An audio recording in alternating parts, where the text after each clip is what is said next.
Yo, what's up guys? My name is Steven and this is your Sweat Squad. Let's go to the intro.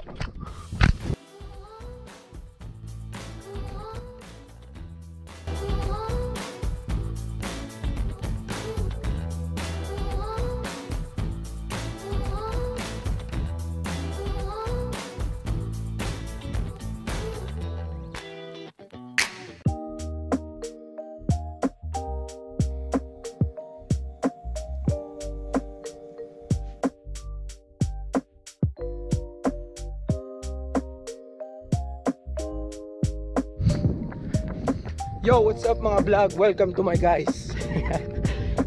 Sa araw na to, tatakbo tayo ng LSD, long slow distance runs, and it should be easy.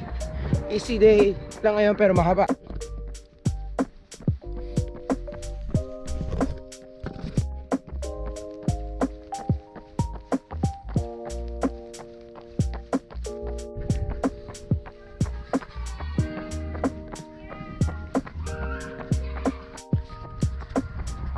So yun guys, maybe may nagtatanong sa inyo ano yung LSD, long slow distance runs.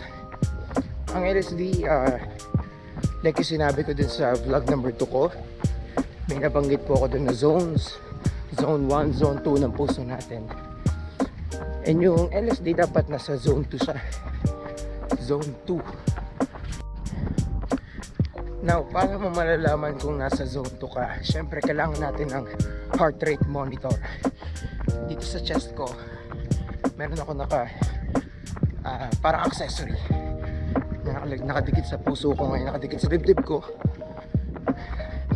Constant siya nakakonect sa Garmin ko. Ayan. Sa smartwatch. Ayan, sinasabi dito kung ilan yung heart rate ko ngayon mismo, diba? Now if buying a heart rate monitor is not your thing, meron pang isang paraan na accurate din malaman kung nasa zone 2 ka. Yun ay yung stage ko ngayon na kaya makipag-usap pero mga 1 to 2 sentences lang. And kung hindi ako magsasalita, kaya kong tumakbo at huminga gamit ang aking ilong lang. Hindi ko kailangan huminga sa bibig kasi hindi siya ganun hard. So ang long slow distance runs po, marami po siyang benefits. Number 1 is endurance building. Binibigyan niya tayo ng stamina, endurance. Fat burning effects. Tinuturuan niya ang ating katawan na gamitin ang fat as fuel.